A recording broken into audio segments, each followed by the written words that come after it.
Good morning सभी aspirant को। आप सभी का हमारे ईटी एकेडमी के प्लेटफॉर्म पे स्वागत है। तो आइए स्टार्ट करते हैं अपने करंट अफेयर्स की सीरीज़ को और देखते हैं आज कौन कौन से नए न्यूज़ जो है हमें देखने को मिलेंगे। पहली न्यूज़ है कि भारतीय सैन्य अधिकारी मेजर राधिका सेन को संयुक्त राष्ट्र का सैन्य gender advocate of the year 2023 से सम्मानित किया गया है। इम्पॉर्टेंट इसलिए है क्योंकि जो राधिका सेन है वो इस अवार्ड को पाने वाली दूसरी भारतीय है। ठीक है, तो पूछा जा सकता है कि हाल ही में किस भारतीय सैन्य अधिकारी को सैन्य gender advocate of the year 2023 से सम्मानित किया गया है। तो आंसर क्या होगा? मेजर राधिका सेन। और इनका संबंध कहाँ से है? तो हिमाचल प्रदेश से है। और इस अवार्ड को देता कौन है? तो संयुक्त राष्ट्र के द्वारा दिया जाता है। अब चूंकि ये दूसरी महिला है, दूसरी भारतीय है जिन्होंने इस अवार्ड को प्राप्त किया है, तो हमारे मन में एक क्वेश्चन आना चाहिए कि पहला कौन है फिर? तो पहला जो है वो मेजर सुगम गवानी है। मेजर सुगम गवानी जी को मतलब ये पहली भारतीय हैं जिन्हें gender advocate of the year award से 2019 में सम्मानित किया गया था। तो इस पॉइंट को आपको याद रखना है। अगली न्यूज़ है कि पापुआ न्यू गिनी की राजधानी पोर्ट मोरेस्बी से लगभग 600 किलोमीटर उत्तर पश्चिम में स्थित एंगा प्रांत के काओ कलाम गांव में सुबह 3 बजे भूस्खलन हुआ है। ठीक है, 3000 से लगभग अधिक लोगों की मृत्यु हो गई है इसमें। तो पूछा जा सकता है भी हाल ही में भूस्खलन कहाँ पे हुआ? तो पापुआ न्यू गिनी में। ठीक है, अगर ज़्यादा अंदर जाएंगे तो वो गांव का नाम पूछ लेंगे, तो काओ कलाम गांव का नाम था। और ये किस महासागर में अवस्थित है? तो दक्षिण पश्चिम प्रशांत महासागर में ये जो देश है पापुआ न्यू गिनी ये अवस्थित है। अगर पापुआ न्यू गिनी को देखिए तो लास्ट ईयर भी ये चर्चा में था। क्यों चर्चा में था? क्योंकि मई 2023 में पापुआ न्यू गिनी ने अपने सर्वोच्च सम्मान the grand companion of the order of लोगोहू से पीएम नरेंद्र मोदी को सम्मानित किया था। तो पूछा जा सकता है क्वेश्चन कि पापुआ न्यू गिनी ने अपने सर्वोच्च सम्मान the grand companion of the order of लोगोहू से किसे सम्मानित किया? तो पीएम नरेंद्र मोदी जी को सम्मानित किया था।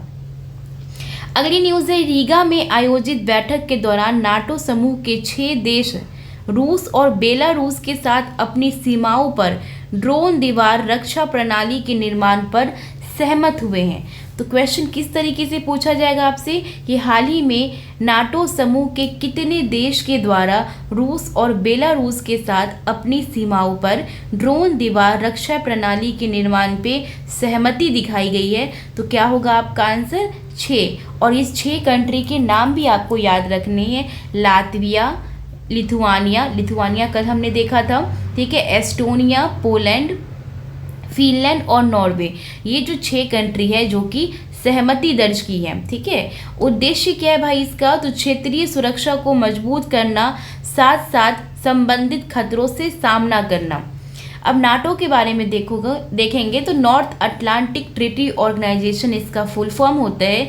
ये एक सैन्य गठबंधन है। इसकी स्थापना 1949 में हुई थी। और कुल सदस्य कितने हैं? तो 12 कुल सदस्य है। तो आज आप लोगों से क्वेश्चन मेरा ये है कि आप लोग मुझे बताओगे कि नाटो का 31वां मेंबर कौन बना और नाटो का 32वां मेंबर कौन बना। ये क्वेश्चन आज आप लोगों से है।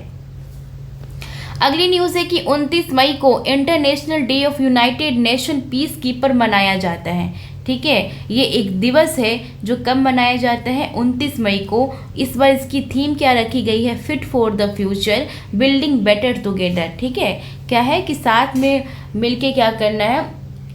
तो काम करना है। Fit for the future, building better together. अगली न्यूज़ है कि हाल ही में मतदान के आंकड़े को प्रकाशित करने के लिए चुनाव आयोग को निर्देश देने की मांग करने वाली सरकारी संगठन association for democratic reforms ADR की याचिका पर सुनवाई स्थगित करते हुए सुप्रीम कोर्ट ने आयोग की इस बात पर सहमति जताई है कि आर्टिकल 329 का क्लॉज बी जो है उसके तहत न्यायिक हस्तक्षेप वर्जित है। तो ये चूंकि चर्चा में था इसलिए मैंने इसको एक्सप्लेन करके लिख दिया, लेकिन क्वेश्चन आपसे ज़्यादा क्या पूछेंगे कि हाल ही में चर्चा में रहा आर्टिकल 329 के क्लॉज बी का संबंध किससे है? तो आपका आंसर क्या होगा? निर्वाचन आयोग से है और इसमें ये मेंशन है कि न्यायिक हस्तक्षेप जो है उससे ये आर्टिकल क्या है तो परे है। अगली न्यूज़ है कि मोनाको के फेरारी ड्राइवर चार्ल्स लेक्रेक ने मोनाको ग्रैंड प्रिक्स 2024 प्रतियोगिता को जीता है। ये उतना इम्पोर्टेंट नहीं है, लेकिन यहाँ पे इसलिए लगा दिया गया है कि एक बार आप बस देख लेना इसे। अगली न्यूज़ है कि डीआरडीओ के अध्यक्ष डॉक्टर समीर वी कामत के कार्यकाल को 1 साल के लिए बढ़ाया गया है। अभी कौन है डीआरडीओ के अध्यक्ष? Doctor Samir V Kamat. इनके ना कार्यकाल को 1 साल के लिए बढ़ा दिया गया है, इसलिए चर्चा में है। विस्तार के बाद इनका जो कार्यकाल है, मतलब ये कब तक अध्यक्ष रहेंगे, तो 31 मई 2025 तक ये डीआरडीओ के अध्यक्ष पद पर रहेंगे। कौन? Doctor Samir V Kamat. आप देखो इसकी स्थापना डीआरडीओ की कब हुई थी? 1958 में। और इसका हेडक्वार्टर कहाँ है? तो इसका हेडक्वार्टर जो है वो न्यू दिल्ली में है। अगली न्यूज़ है कि अल्लामे हलीना को अफ्रीकी देश चाड का प्रधानमंत्री नियुक्त किया गया है। तो अभी हाल ही में चाड के प्रधानमंत्री किसे नियुक्त किया गया है? तो अल्लामे हलीना को। और चाड कैसा देश है? तो एक अफ्रीकी देश है। इसकी राजधानी कहाँ है? अनजामेना। और इसकी मुद्रा क्या है? CFA Frank. ये जस्ट फॉर एक नॉलेज के लिए आपको बताया जा रहा है राजधानी और मुद्रा के बारे में। अगली न्यूज़ है, बहुत इंपॉर्टेंट सी न्यूज़ है कि अमेरिका के अंतरिक्ष संगठन द्वारा सैटेलाइट प्री फायर लॉन्च की गई है।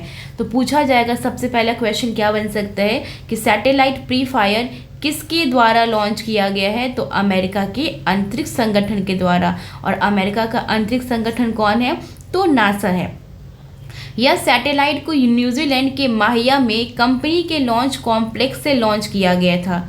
अब हम देखेंगे ये जो प्री फायर है इस किस चीज़ का अध्ययन करेगा?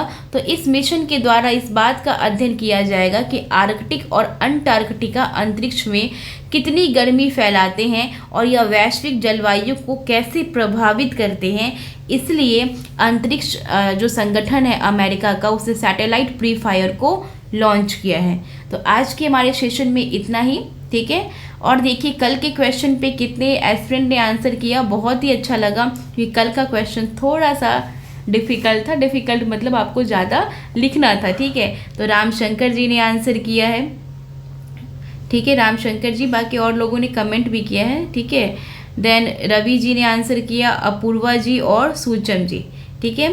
तो इतने एस्पिरेंट ने क्वेश्चन का आंसर किया। और आज का जो क्वेश्चन है वो क्या है मैं यहाँ पे लिख देती हूँ ताकि जो बीच में ध्यान नहीं दे पाते ना वो लास्ट में देख ले, ठीक है। आज का क्वेश्चन ये है कि नाटो का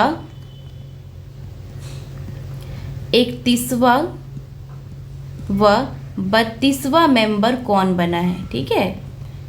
तो उम्मीद है कि आपको सेशन अच्छा लगा होगा। कमेंट सेक्शन में ज़रूर अपनी प्रतिक्रिया दिया कीजिए, ठीक है। Thank you, bye.